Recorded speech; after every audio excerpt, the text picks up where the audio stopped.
Hello प्यारे बच्चों, कैसे आप सभी? आई होप आप लोग बहुत ही बढ़िया हो। आप सभी को पता है कि आपके एग्जाम में सिर्फ 10 दिन बाकी है, यानी कि बोलने को कुछ ही दिन बाकी है। आप लोगों के एग्जाम सर पर है। क्या आप सभी को पता है कि आप लोगों के लिए बीएसपी साइंस पूरी मेहनत से आप लोगों के लिए वो क्वेश्चन तैयार कर रहा है जिससे आप लोगों को बहुत ज्यादा हेल्प मिलने वाली है।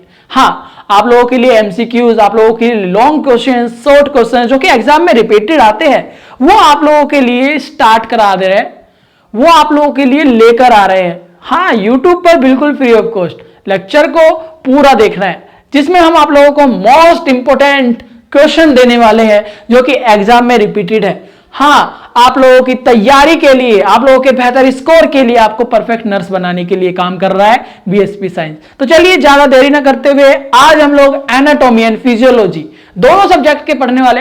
ये लेक्चर एनाटॉमी का होने वाला है जिसमें 20 एमसीक्यूज की प्रिपरेशन आप लोगों की कराई जाएगी। इस एमसीक्यूज से आप लोगों को पता चल जाएगा कि आप लोग एनाटॉमी में कितना कुछ जानते हो। और आप सभी को बता दूं, अगर आप लोग बीएससी नर्सिंग फर्स्ट सेमेस्टर में हो तो आप लोगों ने अभी तक पता कर लिया होगा कि आपका एग्जाम पेपर जो आएगा मेरे प्यारे बच्चों, उसमें MCQs, long question and short question ये तीनों आएंगे। 75 नंबर का क्वेश्चन पेपर आता है, आप लोगों को 75 नंबर का करके आना है। ऑल क्वेश्चंस कंपलसरी होते हैं और आपको 25 मार्क्स का प्रैक्टिकल जो कि आप लोगों के कॉलेज में होगा, सेशनल और प्रैक्टिकल मिलाकर वहां पे 25 मार्क्स आपके कॉलेज से मिलेंगे। तो टोटल काउंट करके आपके 100 मार्क्स का एग्जाम होता है जिसमें 50% लाना कंपलसरी है, मैंडेटरी अगर पास होना है, वरना आपकी बैक लग सकती है। लेकिन हम लोगों को पास ही नहीं होना, हम लोगों को डिग्री अर्न ही नहीं करनी, क्योंकि हम लोग यहाँ पे परफेक्ट नर्स बनने आए हैं, क्योंकि हम लोग यहाँ पे कुछ सीखने आए हैं। तो इसीलिए हमें हमेशा टॉप करना है, हमें अच्छा स्कोर करना है, यही हम लोगों का संकल्प होना चाहिए और यही हमारा माइंडसेट।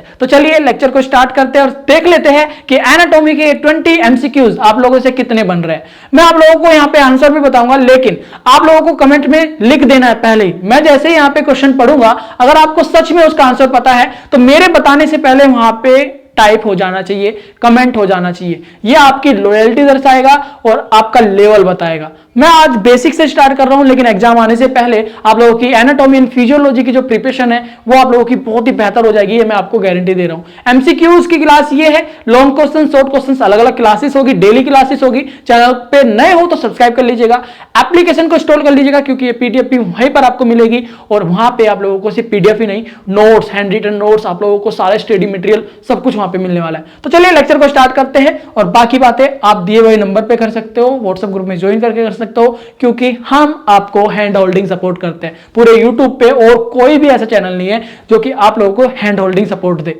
बीएसपी साइंस को छोड़कर। तो चलिए मैं स्टार्ट करता हूं। एक एक क्वेश्चंस मैं आप लोगों के सामने पढ़ूंगा और उसका आंसर आप लोगों को करना है। इसका आंसर क्या होने वाला है ये आप लोगों का बेसिक है।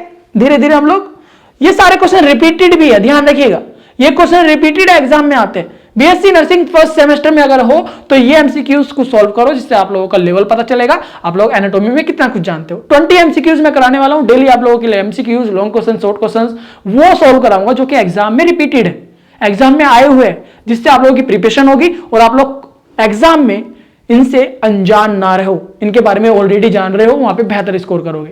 आप मुझे बताइए कि आपके बॉडी के अंदर, यानी कि मानव शरीर की सबसे लंबी और मजबूत हड्डी कौन सी होती है?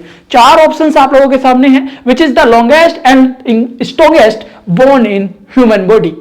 क्या आप लोगों के बॉडी के अंदर ह्यूमेरस या फिर टीबिया या फिर फीमर या रेडियस, इन चारों में से कौन सी हड्डी मजबूत है? मेरे प्यारे बच्चों, ह्यूमेरस। आपके क्या हाथों की हड्डी मजबूत है? क्या टीबिया हड्डी मजबूत है बच्चा? या फिर फीमर जो कि आपके थाई की हड्डी होती है, ये थाई की हड्डी है। रेडियस यानी कि जो आपके हाथ में होती है, रेडियस एंड अल्ला, ठीक है, वो सबसे लंबी और मजबूत होती है। तो इनमें से आंसर क्या है अभी आप लोगों को पता लग गया होगा, तो कमेंट बॉक्स में मुझे जल्दी से बता दो। 1 2 3 4 5 सेकंड का समय है, ठीक है, जिसने भी आंसर कर दिया होगा अगर आप लोगों को पता है, वरना हम लोग नेक्स्ट क्वेश्चन पे चलते हैं। इसका आंसर मैं बता दे रहा हूं, इसका आंसर मैं बता दे रहा हूं। इसका आंसर मेरे प्यारे बच्चे, अगर आप लोगों का फीमर है तो वो एकदम करेक्ट है।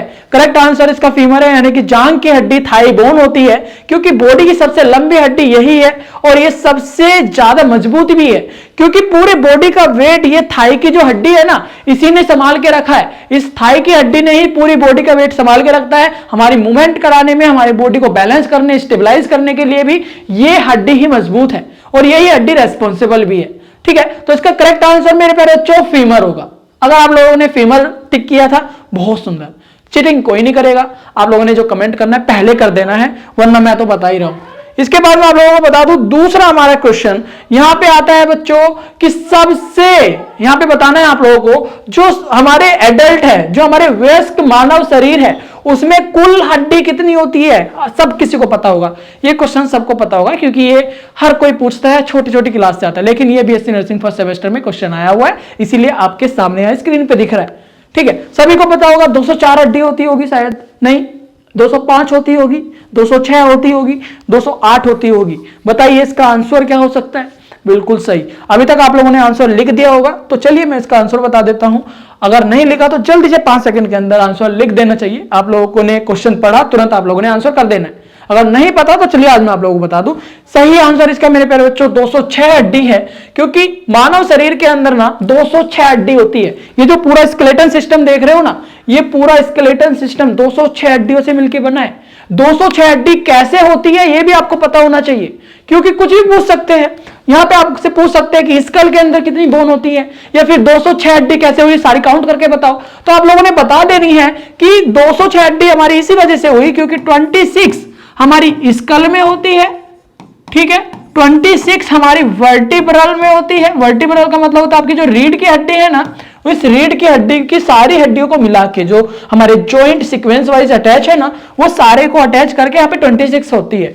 ओके, इसके बाद आपकी एक स्टेरम होती है और एक मेरे प्यारे बच्चों 24 रिब्स होती है, यानी कि टोटल 25 हड्डियां होती है आपके कहां पे, आपके यहाँ के इसमें, ठीक है, इस जाल में, ये जो लंग्स का जाल है ना, इसके अंदर 26 तो रिब्स होती है और एक स्टेरम होती है जो बीच की हड्डी होती है, ये वाली जिससे रिब्स अटैच होती है। ये वाला हिस्सा देख रहे हो, ये है आपका स्टेरम और ये आपका रिब्स। ओके, एक स्टेरम होता है, 24 रिब्स होती है, तो 25 हमारी लंग्स की हड्डियां होती है।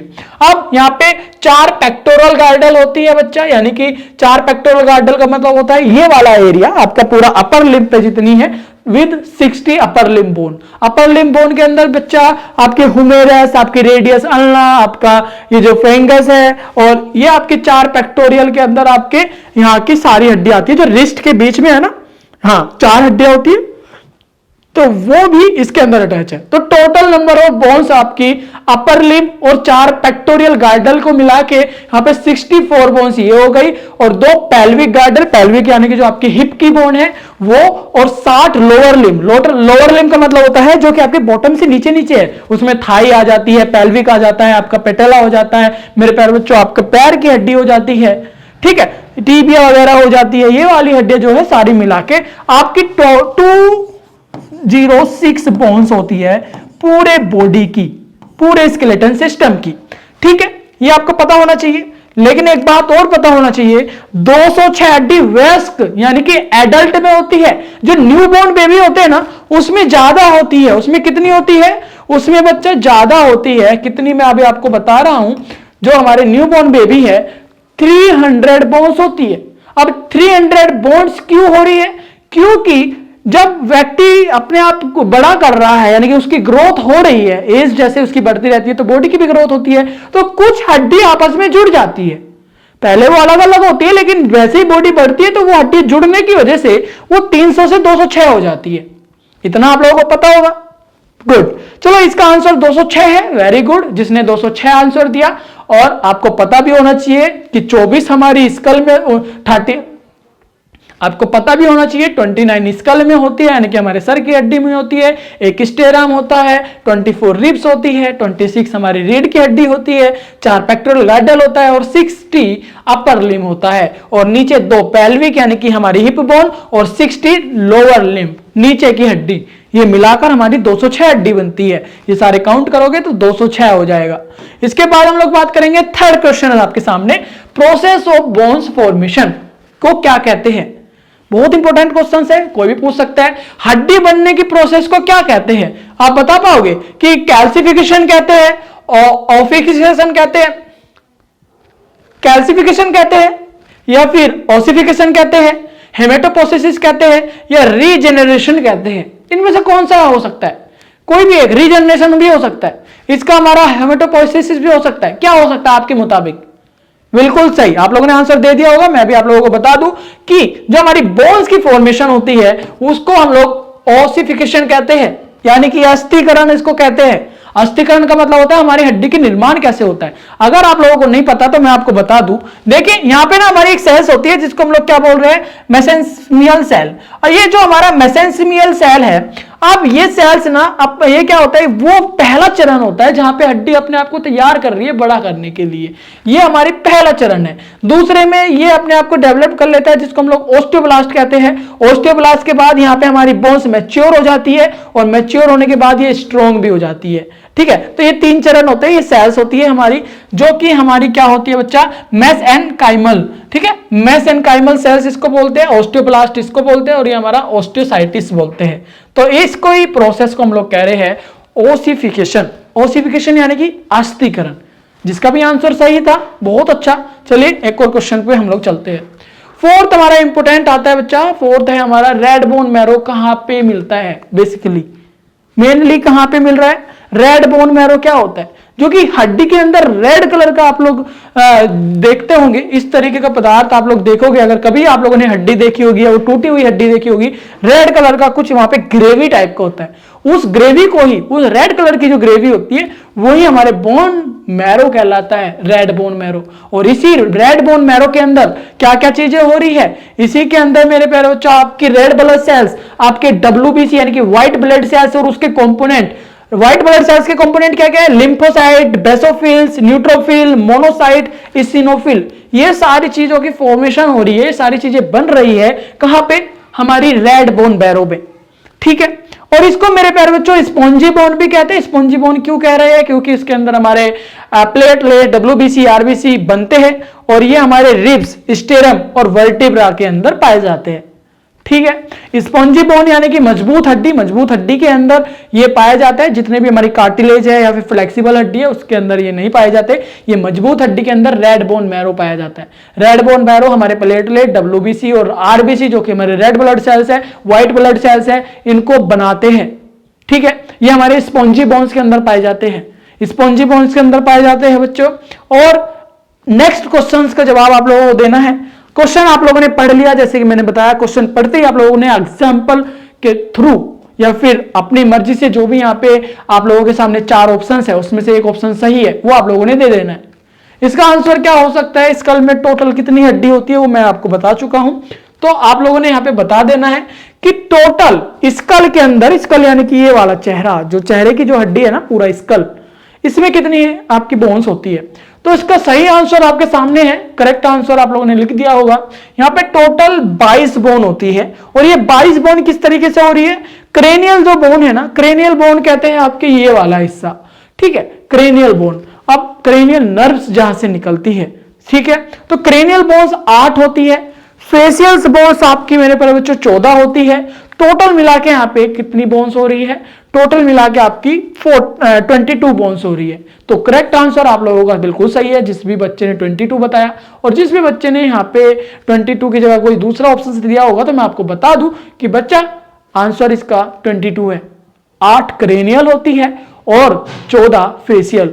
ठीक है, फेशियल यानी कि जो आपके फेस की हड्डी है ये वाली। ठीक है, गुड। इसके बाद बात करते हैं यहाँ पे total number of vertebra. Total number of vertebra का मतलब जो आपके वर्टिबल कॉलम है, वर्टिबल कॉलम इसको बोलते हैं। ये एक एक हड्डी अटैच होकर आपके रीढ़ की हड्डी बनी है। रीढ़ की हड्डी कोई एक हड्डी नहीं है। आप लोग सोच रहे होंगे पूरा बांस की तरह एक हड्डी है, नहीं, ये ना छोटी छोटी हड्डी है। यहाँ पे कॉलम देख रहे होंगे, इन कॉलम से अटैच होकर ये पूरी एक लंबी हड्डी की फॉर्मेशन हुई है। अब ना इसके अंदर टोटल कितने कॉलम्स हैं, ये 1 कॉलम, 2 कॉलम, 3 कॉलम, जिसमें हमारा C1, C2, C3, C4, C5 इस तरीके से लिखा है। तो टोटल कितना है यहां पे, जो आपकी कॉकिक्स है ना, कॉकिक्स आपकी पूंछ की हड्डी भी बोलते हैं इसे, आपके सबसे पीछे होती है। ठीक है, इसमें 23 बोन्स है total. Total number of vertebra यानी कि टोटल कितने वर्टिब्रा है, तो यहां पे आप लोगों ने आंसर देना है 23। ठीक है ना बच्चों, 23 सही है। एक एक करके यहां पे आप लोग बता सकते हो कि जो हमारा सर्वाइकल है वो 7 होती है। सर्वाइकल को आप लोगों ने यहां पे देखा होगा, सबसे ऊपर वाली जो जॉइंट्स है C1, C2, C3, C4 करके। उसके बाद आपकी आती है थोरिक। थोरिक यानी कि यहां पे आपको दर्शाया T1, T2, T3, T4, T5, T6, T7। ठीक है, तो थोरेक कितनी होती है? 12 होती है। और आपकी लंबर कितनी होती है? 5 होती है। फिर आपकी 2 हड्डी लास्ट में आती है, सैक्रल और कॉकेगियल, ठीक है, जिसको हम लोगों ने यहां पे क्या बोला? पूंछ की हड्डी, कॉकेक्स। ये याद रहेगा आप लोगों को। आपकी 33 बोन्स होती है, जॉइंट्स होते हैं, यानी कि कॉलम्स होते हैं आपकी रीढ़ की हड्डी में। वो कॉलम्स कुछ इस तरीके से है, 33 आप लोग काउंट कर लीजिएगा। 4 तो आप लोगों की कॉकेगियल है, 5 आप लोगों की सैक्रल है, छोटी छोटी हड्डियों से जॉइंट है बच्चा, है छोटी छोटी हड्डियों से, ठीक है। लंबर 5 होती है, थोरैकिक 12 होती है और सर्वाइकल 7 होती है, ठीक है। तो ये आंसर आप लोगों को सही है, 33। जिस भी बच्चे ने दिया बहुत अच्छे, आप लोग बहुत अच्छा कर रहे हो, एनाटॉमी में काफी अच्छी तरीके से जान रहे हो। चलिए इसके बाद हम लोगों के पास 7वां आंसर क्वेश्चन आता है। 7वें में आप लोगों ने बता देना है कि average weight of adult human heart, जो आपका ह्यूमन का हार्ट है ना, एवरेज वेट कितना हो सकता है? एवरेज वेट यानी कि एक मैक्सिमम या मिनिमम के बीच में कितना होता है, मैं ठीक है, वो आप लोगों ने बताना है। ह्यूमन हार्ट कितना वेट हो सकता है इसका, एक स्वस्थ व्यक्ति का? तो आप लोगों को बता दूं, आंसर इसका 250 से 300 ग्राम, यानी कि 250 से 300 ग्राम होता है। मेल हार्ट स्लाइटली हैवियर होता है, यानी कि जो मेल होते हैं, मेल जेंडर, उसमें थोड़ा सा कंपैरिजन देन फीमेल, उनका जो हार्ट है ना वो थोड़ा सा हैवी होता है, ठीक है। आप बॉडी शेप्स की वजह से भी बोल सकते हो, बॉडी की वजह से भी बहुत डिफरेंट होता है। तो ह्यूमन के कंपैरिजन में जो मेल है उनका हार्ट हैवी होता है, ये बात ध्यान रखिएगा। लेकिन यहां पे सभी का अगर एक निकाले, एवरेज निकाले, एवरेज वेट होता है 250 से 300 ग्राम, ठीक है, इससे ज्यादा या कम नहीं होगा। अब हार्ट बताइए यहाँ पे कितने चैम्बर होते हैं? बड़ा इजी सा यहाँ पे है, क्वेश्चन आया हुआ एग्जाम में, पता होगा, क्वेश्चन पढ़ा आप लोगों ने, यहाँ पे ऑप्शंस देखे, अब आप लोगों ने आंसर करना है। आंसर इसका क्या हो सकता है? आंसर इसका बहुत इजी, 4 चैम्बर होते हैं, सभी को पता है। यहां पे हमारा मस्कुलर एक ऑर्गन होता है बच्चा, जो कि हमारे ब्लड को ट्रांसपोर्ट करता है, हमारे ऑक्सीजनेटेड और डीऑक्सीजनेटेड ब्लड को हमारे लंग्स में भेजता है और ऑक्सीजनेटेड ब्लड को हमारे बॉडी में भेजता है। ये हमारे आर्टरीज के थ्रू ट्रेवल करवाता है हमारे ब्लड को, ठीक है, वेरी गुड। तो अब बात करते हैं, 4 चैम्बर होते हैं, right atrium, right ventricle, left atrium, left ventricle. ये तो आप लोगों को क्लियर हो गया, बहुत सुंदर। अब आप लोगों ने बता देना है कि बॉडी के अंदर जो कि आर्टरीज मैंने बताया, ये हमारे हार्ट से ब्लड को पूरे बॉडी के अंदर ट्रांसपोर्ट करता है। अब आपके पास 9th क्वेश्चन है। इस 9th क्वेश्चन में पूछा गया है कि आपकी बॉडी के अंदर सबसे लंबी और सबसे बड़ी आर्टरी कौन सी है? आप बताइए, शरीर की सबसे लंबी और बड़ी आर्टरी कौन सी है जो कि ब्लड को ट्रांसपोर्ट कर रही है? ये आपके सामने पल्मरी आर्टरीज होती है, कोरोनरी आर्टरी होती है, ओर्टा होती है, या कैरोटॉइड होती है, ठीक है। ये आर्टरीज अलग अलग आर्टरीज होती है बच्चा। अब इसके अंदर ना सबसे बड़ी आर्टरीज ओर्टा होती है, आपके हार्ट से निकलती है, और ये हार्ट से ब्लड को पूरे बॉडी के अंदर ट्रांसपोर्ट करने में हेल्प कर रहा है। ओर्टा क्या कर रहा है? ये लेफ्ट वेंट्रिकल से निकलती है, लेफ्ट वेंट्रिकल यानी कि हमारे हार्ट के इस वाले हिस्से से निकलती है, इस हिस्से से निकल के ऑक्सीजनेटेड ब्लड को ले जाती है हमारे पूरे बॉडी के अंदर। और जो हमारा पल्मोनरी आर्टरीज है, ये वाला ओर्टा क्या कर रही है? ये हमारे लेफ्ट वेंट्रिकल से निकलकर ऑक्सीजनेटेड ब्लड को पूरे बॉडी के अंदर ट्रांसपोर्ट करवा रही है। लेकिन जो हमारी पल्मोनरी आर्टरीज है, ये हमारी डीऑक्सीजनेटेड ब्लड को रिटर्न हमारे लंग्स में भेज रही है, ताकि वो वहां पे डीऑक्सीजनेटेड ब्लड हमारा ऑक्सीजनेटेड होकर फिर से हार्ट में आ जाए, ठीक है। इसके बाद हमारा आता है 10th हमारा, जो कि क्वेश्चन है हमारा, लंग्स के अंदर कितने लूप्स प्रेजेंट होते हैं? लूप्स यानी कि कितने हिस्से हमारे लंग्स के अंदर होते हैं, फेफड़े के अंदर होते हैं, ठीक है। अब आप लोगों को आंसर करना है, जो भी आप लोगों को पता है तुरंत 5 सेकंड्स के अंदर, वरना मैं आप लोगों को आंसर कर दूं। लूप्स का मतलब ये हिस्से होते हैं, ये हिस्से लूप्स कितने टाइप के होते हैं? 3 राइट में होते हैं, 2 लेफ्ट में होते हैं। इसका करेक्ट आंसर यही है। अगर आप लोगों ने यही आंसर दिया है तो बहुत अच्छा। लेफ्ट लंग्स में कार्डियक नोच होता है, और जो हमारा हार्ट को स्पेस देने के लिए ये हेल्प करता है। ये लूप्स क्या कर रहा है? ये हमारे लंग्स के कार्डियक नोच, यानी कि जहां पे हमारा दिल होता है, वहां पे हमारे हार्ट को एक स्पेस देने के लिए, ताकि वो बीट कर सके, ताकि वो कंफर्टेबली वहां पे स्टेबल रहे, स्टेबलाइज हो सके, ठीक है, उसको प्रॉब्लम ना हो हार्ट को बीट करने में, अपने फंक्शन करने में। क्लियर है इतनी बात? गुड। तो करेक्ट आंसर जिस भी बच्चे ने राइट ये दिया है बी, तो वो बिल्कुल सही है। नेक्स्ट है हमारा क्वेश्चन नंबर 11। इसमें हमारे से पूछा गया है बच्चा कि सबसे लार्जेस्ट ग्लैंड कौन सी होती है। ग्लैंड यानी कि ग्रंथि, जो कि आपकी बॉडी के अंदर हार्मोन सिक्रेट करती है। अब आपके बॉडी में बहुत सारी ग्लैंड्स हैं, जैसे पिट्यूटरी ग्लैंड है, हाइपोथैलेमस है। आप बात पूछी गई है आपसे कि सबसे लार्जेस्ट ग्लैंड कौन सी है, तो आप लोगों को बताना है बच्चा कि इसका सही आंसर क्या होगा। जल्दी से आप लोग कमेंट कर दीजिए, क्योंकि 5 सेकंड के अंदर आप लोगों को कमेंट करना है, फिर मैं आप लोगों को आंसर बताता हूं। देखिए यहाँ पे ऑप्शंस आप लोगों के पास 4 है, थायराइड, पिट्यूटरी ग्लैंड, लीवर और पैनक्रियाज। इन चारों में से एक सबसे बड़ी यानी कि लार्जेस्ट ग्लैंड है आपके बॉडी में, ठीक है, तो वो कौन सा हो सकता है। तो चलिए, आप लोगों ने आंसर कर दिया होगा। इसका आंसर मैं बता देता हूं। इसका आंसर है मेरे प्यारे बच्चों लीवर। इसका वेट मेरे प्यारे बच्चों लगभग यहाँ पे 1.5 kg तक होता है, ठीक है।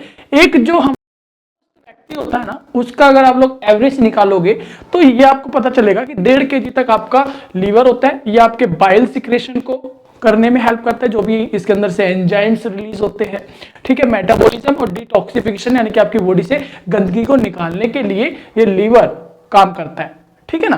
तो ये आप लोगों को पता चल, आपको पता चलेगा बच्चों आपका क्वेश्चन नंबर जो कि आपको किडनी है, इसका फंक्शनल यूनिट क्या है। फंक्शनल यूनिट का मतलब होता है इस किडनी के अंदर, फंक्शनल यूनिट का मतलब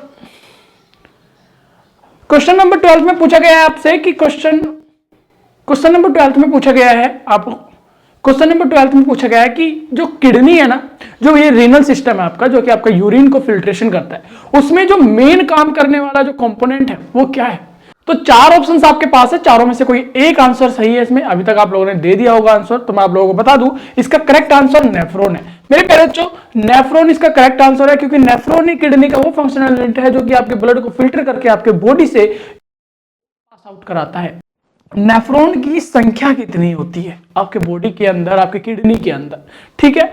ये किडनी आप लोग देख रहे हो, इस किडनी के अंदर ना इस तरीके के नेफ्रॉन है, और इनकी क्वांटिटी कितनी होती है वो आपको पता होना चाहिए। रिपीटेड क्वेश्चन है, एग्जाम एमसीक्यूज बनता है, ठीक है। तो आंसर आप लोगों को पता लग गया होगा। जिस बच्चे को पता होगा 5 लाख, 10 लाख, 15 लाख, 20 लाख में से कौन सा आंसर सही है, वो आप लोगों ने कमेंट कर दिया होगा। तो चलिए इसका करेक्ट आंसर मैं बता देता हूं। इसका करेक्ट आंसर है बच्चा 10 लाख। 10 लाख क्वांटिटी होती है नेफ्रॉन की हमारे रीनल सिस्टम के अंदर, एक किडनी के अंदर, ठीक है। ये किडनी है, 10 लाख इनकी क्वांटिटी होती है आपके नेफ्रॉन की, और ये 10 लाख नेफ्रॉन एक साथ काम करते हैं आपके ब्लड को फिल्टर करने में, और उससे सारे एसेंशियल कंपोनेंट्स को रीअब्सॉर्ब करके यूरिन को पास आउट करना है। वेस्ट को, जो आपका वेस्ट है वो पास आउट करा देते हैं बॉडी से, ठीक है।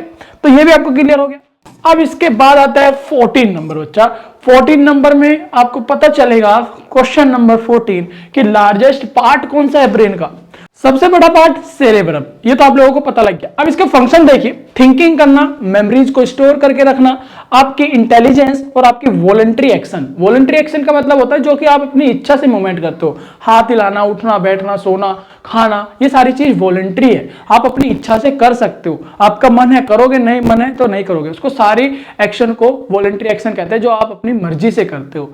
तो ये जो काम है ना, ये सेरेब्रम की वजह से होता है। अगर सेरेब्रम में चोट लगे, किसी प्रकार की इंजरी हो, तो आप लोगों को in thinking, memories, intelligence, voluntary actions में प्रॉब्लम्स हो सकती है, ठीक है। गुड, आप लोग अनकॉन्शियस हो सकते हो। इसके बाद आता है मेरे पे spinal cord in adult end at, यानी कि जो स्पाइनल कोड है, स्पाइनल कोड बहुत से बच्चे सोचते हैं कि पूरी रीढ़ की हड्डी बात हो रही है, नहीं। स्पाइन का मतलब रीढ़ की हड्डी होती है, और जो कोड है ना मेरे बच्चों, ये पूरा नर्वस सिस्टम है आपका। ये जो जाल है जो कि आपके मैसेज को ट्रांसफर करता है, ठीक है, न्यूरॉन्स के थ्रू, इंपल्स के थ्रू, तो उसको ही कहते हैं जो आपकी ना यहाँ ये वाली ऑर्गन है, उनके मैसेज को कलेक्ट कर सके और इंपल्स के थ्रू आपके ब्रेन यानी कि सीएनएस में ट्रांसफर कर सके। इतनी बात क्लियर है। तो पूछा गया है कि जो आपका स्पाइनल कोड है, जो ये नर्वस सिस्टम है, स्पाइन के थ्रू इसका एंड कहां पे हो रहा है, लास्ट कहां पे है। तो लास्ट आपको पता चला कि लंबर में लास्ट है, L1 L2 लंबर में, ठीक है। लंबर 1, लंबर 2 वर्टिब्रा इसको बोलते हैं। वर्टिब्रा कॉलम का मतलब होता है जो ये हड्डियां ज्वाइंट होकर बनी है ना, पूरी रीढ़ की हड्डी। पूरी रीढ़ की हड्डी आपकी पूरी एक बांस की हड्डी नहीं है, एक बांस की तरह नहीं है। ये ना छोटी छोटी हड्डियों को जोड़कर, इस तरीके से जोड़कर एक पूरी भगवान ने जो संरचना बनाई है आपके रीढ़ की हड्डी की, वो छोटी छोटी हड्डी करके बनाई है, जॉइंट करके, ताकि आप लोग ऐसे मूवमेंट कर सको। अगर एक डंडे जैसा या एक बांस जैसा आपके पीछे होता तो आप लोग मूवमेंट नहीं कर पाते, आप लोग फ्लेक्सिबल नहीं हो पाते। L1 L2 वर्टिब्रा, जो कि डॉक्टर इंजेक्शन लगाते हैं ना, आप लोगों ने सुना होगा ऑपरेशन से पहले बेहोशी का, सुन का इंजेक्शन लगाते हैं, तो यही है बच्चा लंबर पंक्चर। यहीं पर ही आप लोगों को इंजेक्शन लगाया जाता है ताकि पूरे नर्वस सिस्टम का सेंसेशन रोक दिया जा सके और डॉक्टर सर्जरी कर सके, ठीक है, उसकी सेंसेशन रोक दिया सके। इसके बाद आप लोगों के सामने आता है क्वेश्चन नंबर 16, जिसमें आप लोगों को बताना है कि कौन सी वो मसल्स है जो कि इनवॉलंटरी होती है। इनवॉलंटरी का मतलब मैंने अभी आपको बताया कि वॉलंटरी क्या होता है और इसका उल्टा इनवॉलंटरी क्या होता है। इंटेस्टाइन की मसल्स होती है, स्टमक की मसल्स होती है, बहुत सारे ऐसे हैं, ठीक है। कार्डियक मसल्स ऐसी है जो कि आप अपनी मर्जी से मूवमेंट नहीं करा सकते, ये अनैच्छिक है, इनवॉलंटरी है। हार्ट ना अपनी मर्जी से काम करता है, आपकी मर्जी से नहीं। इंटेस्टाइन की मसल्स 24/7 काम करता रहता है। तो यहाँ पे ऑप्शंस में हमारा कार्डियक मसल्स है, तो आप लोगों का जो करेक्ट आंसर होगा वो कार्डियक होगा, ठीक है। तो कार्डियक मसल्स यानी कि जो आपकी हार्ट की मसल्स है वो सारी इनवॉलंटरी मसल्स होती है जो कि आप अपनी मर्जी से मूवमेंट नहीं करा सकते। तो आप लोगों को पता लगेगा कि बाइकॉन्केव होता है, थोड़ा सा इस तरीके का आकार होता है, उठा हुआ, ठीक है ना। इसके बाद हम लोग बात करेंगे आपका क्वेश्चन नंबर 18 का। 18 में बताया गया है कि मेन फंक्शन क्या है, प्लेटलेट का मेन फंक्शन आप लोगों को बताना है।